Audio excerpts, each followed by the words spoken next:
সুন্নি মসজিদ ছাড়া অন্য কোন মসজিদের মধ্যে শাহাদাতে কারবালার মাহফিল হয় না। কথা বলেন ঠিক কিনা?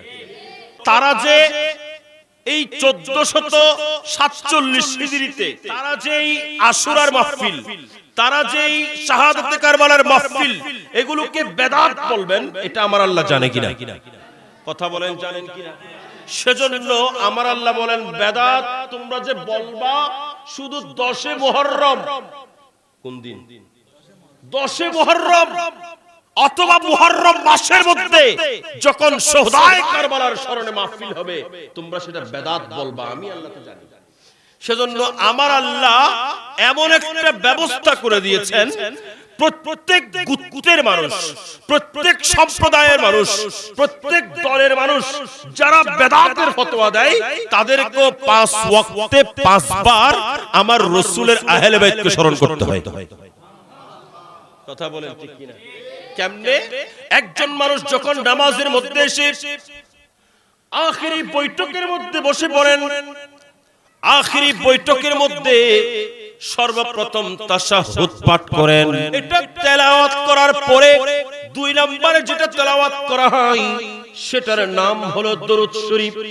আপনি আমি প্রত্যেকেই পড়ি, যারা বেদাতের ফতোয়া দেয় তারাও পড়েন।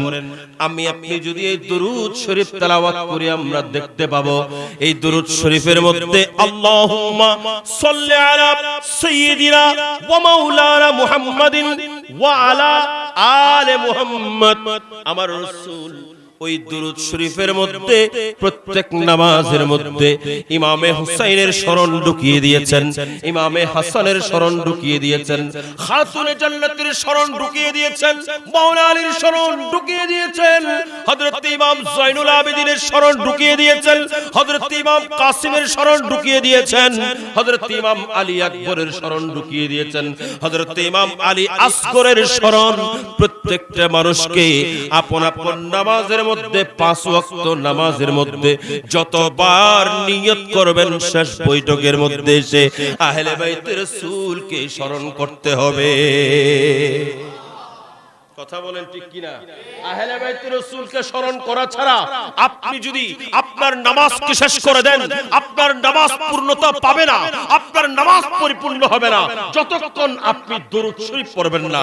অর্থাৎ আমার আল্লাহ জাল্লা শানুহু বলেন, তোমরা যতক্ষণ আমার হাবিবকে স্মরণ করবা, নয় আমার হাবিবকে নয়, বরং আমার হাবিবের আহলে বাইতকে স্মরণ করো। একটু বড় করে বলেন।